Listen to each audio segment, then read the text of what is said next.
Hi everybody, Jack Benedict here, and welcome to the Coach Curt Cignetti Show as we wrap up the IUP football season for another year. A glorious season it was. We're all a little disappointed, but all in all, when you look at it, after a 42-21 win over Shippensburg, a 9-2 record on the year.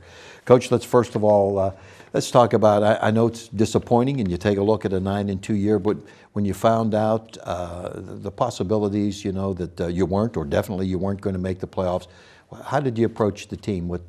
How did you come across with them? Well, we actually have our team meeting today, so I'll talk to them. But I was really proud of our effort and the way we finished the season. We were a really good football team at the end of the year. 9-2. We'd have liked to have been better. We outscored people 36-15 by average. That's 21 points a game. We were pretty dominant. But the way the playoffs are in our region, we have the biggest region in the country. We have 53 teams and only 6 teams make it. So the 4 conference champions are going to make it. And that leaves 2 at-large spots. There's some regions that have 27 teams. So, we probably needed to go undefeated this year really to make the playoffs. Even at 10-1, the way it all panned out with the earned access rule, we could have potentially been bumped by American International in the 6th spot. I was really proud of our guys, the way they bounced back. We had a couple hiccups in the middle of the year. After that, they really came together when their backs were against the wall, came together as a team, really focused, prepared better, did all the things you got to do. If we had gotten into the playoffs, we'd have made some noise. Mm-hmm. We were a really good football team at the end of the season, beat some really good teams pretty soundly. Yeah, exactly, you did. Well, when you take a look at the score, 42-21, but the game was close even until the 4th quarter, although the numbers along the way, you were dominating the game. Well, we outgained them 560-280 and sacked their quarterback 5 times and hit him 15, 16 times. And, we wanted to be physical and fast, and we had 365 yards rushing. What prevented it really from being a blowout early was we kind of squandered some red area opportunities in this game, missed a few field goals. And we had been great in the red area. We were one of the top teams in the country scoring touchdowns in the red area going into this game. So, but, the game did get close. I mean, Shippensburg is a great football team. They beat Bloomsburg by a couple touchdowns, and it really was a lot worse. And Bloomsburg's the number 2 rated team in the East right now. But, when our backs were against the wall at the end of that game, our will overcame their will. And that's what we had talked about at halftime. We had a couple key stops on defense, and then offense took over in that ground game. And DeAntoine Williams, who broke a school rushing record for 315 yards, put the game on ice. And so our kids were excited. It was a great effort. They really played hard, played fast and physical. And so it was a good way to wrap up the year. Yeah, exactly. Back to the offense and with the Rocket, I know he's such a humble young man. Yeah. And wasn't it ironic that it was to the very last moment that you got, clearance that he was going to play, thank goodness. But he would give credit and does give credit to the offensive line. And you had some young guys up there too playing. Yeah, we played a lot of young kids late in the year. We started a freshman tight end, a freshman right guard, a freshman fullback. And our line did a tremendous job Saturday, knocking them off the ball. Receivers did a great job of blocking too. Fullbacks did a nice job. So it takes a lot of people to make that happen. And Rocket, he was hitting the holes and made some people miss. So pretty dominant performance. Yeah. Terrell Barnes, another senior, hooking up with Mike Bach, so we'll remember them as one of the all-time duos in IUP history. It was nice to see him go over 1,000 yards in receiving. Had an outstanding season. I'm sure he'll get a look at the next level. Just had a great year, very focused throughout the whole season. Made some tremendous catches, even in that game. And a couple of the tremendous catches he made out of bounds on balls that were slightly overthrown. And he's great after the catch. He's hard to tackle. He had a sensational year for us. You brought it up about Zach Zulli, the Harlan Hill winner of last year. Outstanding quarterback. Numbers just, off the charts. But you had so much pressure on him. He was running for his life all day. And as you mentioned about the sack, something you hadn't seen all year. Could you tell during the course of the week that there was an up-tempo, stepping up a little bit by the defense? Because they just had him going all day. Well, I sensed during the week that our defense had practiced really well, and I thought our preparation was really good. thought we had a plan. We showed them a few things that they hadn't seen. We actually had Eric Williams and Carl Fleming rushing off the edge in some of our nickel packages. And, you know, we confused them with some looks. We held them to minus 13 yards rushing. And, you know, we had some great stops. Now, they had a couple drives where we missed a few tackles here and there.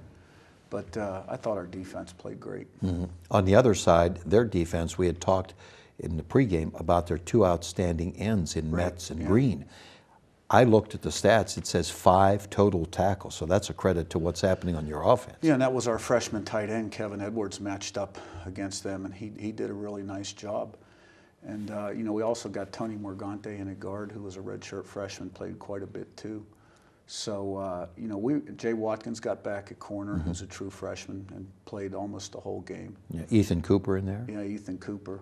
So, you know, we've got a lot of good young players coming back on this football team. I know we lose some seniors that have played a lot of football, but, you know, we returned 3 guys that played a lot of football in the secondary. Our backers are back. Carl's gone, but Berdahl comes back, Alex Berdahl. Our defensive ends are back. 2 of the 4 inside guys up front that we rotated inside are back.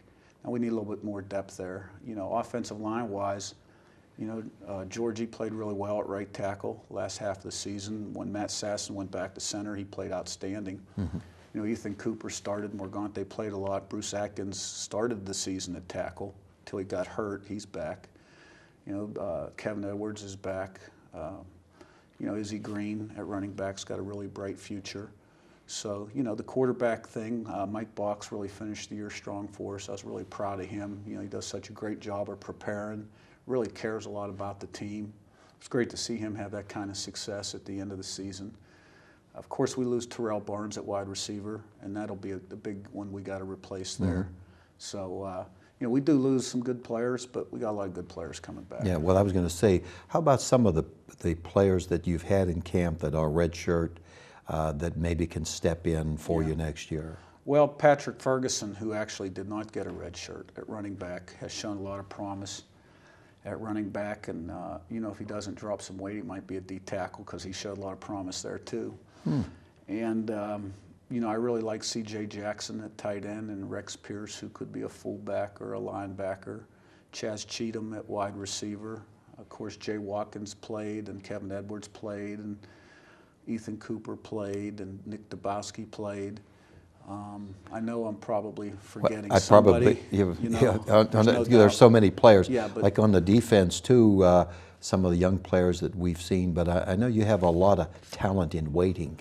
Yeah, we do. I mean, you got Miles Caitlin at linebacker, freshman, played a little bit. Kevin Clark had an outstanding game against Seton Hill, and then Carl Fleming came back. You know, Alan Holman has proven that he can play. He's just kind of waiting his turn. Both kickers are back? Both kickers are back, long snapper. Matt Moad's another freshman that has shown really good promise. So, okay, the IUP fan would say, all right, we've heard the names where we can plug in people. Now, what do you do about, you know, recruiting? Where do you go after? What positions? I guess, you know, Chuck Nolan said about the best athlete available. If you can find the best athlete anywhere, you'll take them. Well, I thought last year's recruiting class was really good in terms of laying a foundation for the future. And we need to have a similar class this year in terms of numbers and by position. And, I mean, we're going to have some immediate needs where we're going to have to fill some gaps.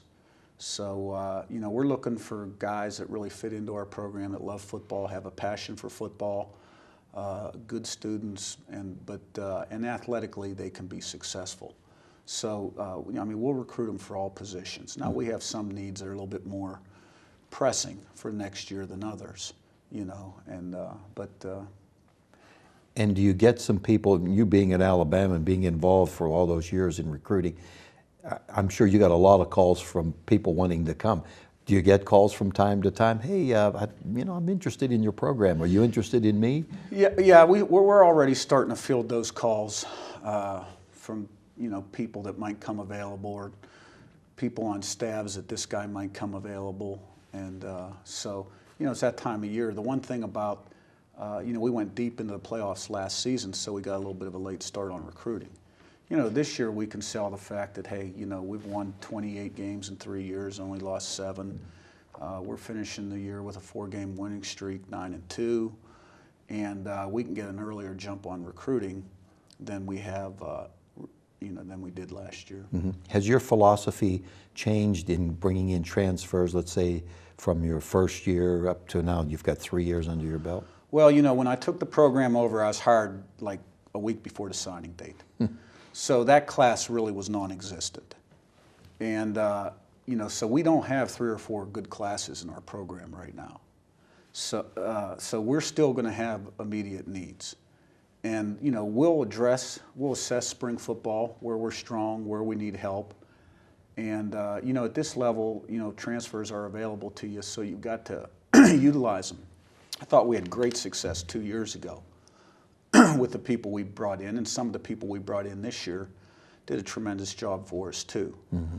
So, we're going to look at how guys fit into the program, what they play, and how they would kind of add to the team chemistry. And, every day we're going to work hard to be the best we can be and improve the program. That's always been the philosophy and always will be.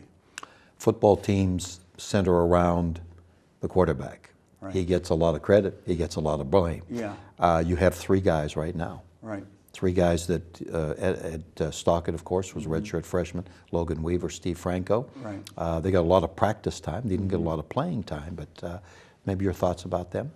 Well, I think all 3 of them bring a certain strength. There's things that they do well. I mean, Logan Weaver, who's been injured quite a bit, has shown a good grasp of the offense, good throwing ability, and I think he's a competitor. Stevie Franco is very mobile, and he's smart. And Eddie Stockett has really good raw talent. He's got a strong arm, he's got nice height, he runs well, and he's young. So the quarterback position is no different than any other position to me. We're looking to improve every position on our football team and develop every position on our football team. Building a program is about 2 things. It's about recruiting, number 1, and then developing players, number 2. And you develop players in your weight program, how you practice in the off season, and how you motivate them.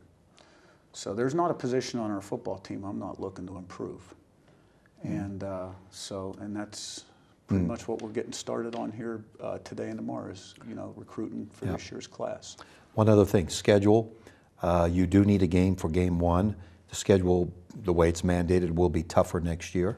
So that's good to see. I'm sure you're going to be on the phone and people are going to be with you trying to find, or what type of a team would you like to have for the initial game? Well, one thing about the way the playoffs are, the selection process, which was sort of a learning experience to me. I mean, we play who the league tells us to play.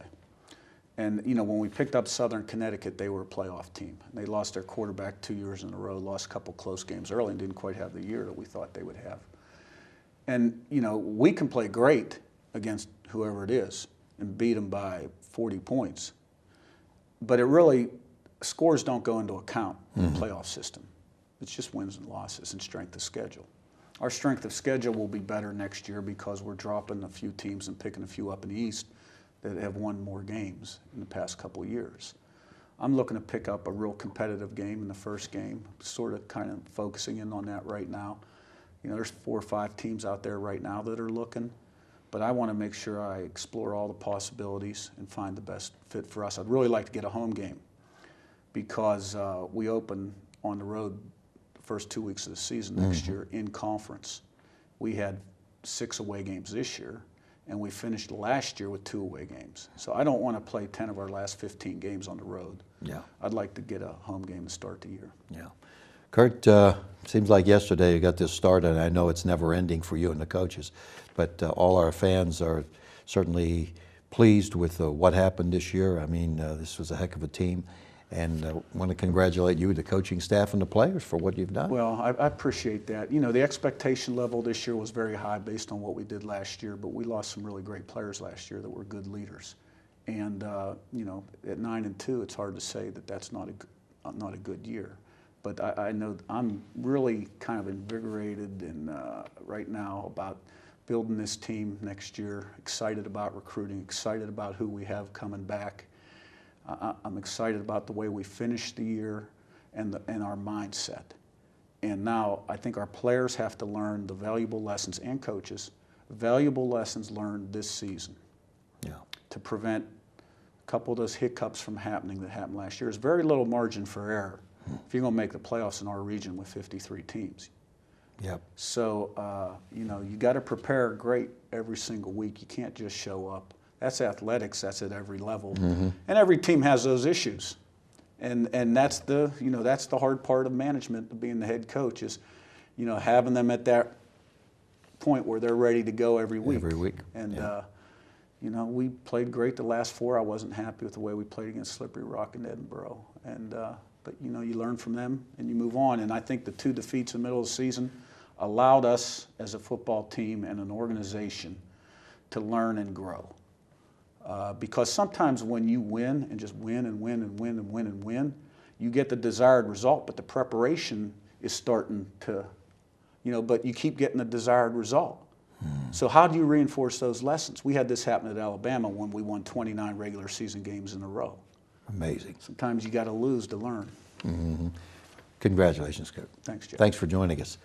And we're happy that you folks could follow us throughout the season. And we'll keep you informed in the off season too. 9-2 this year for IUP, another great year.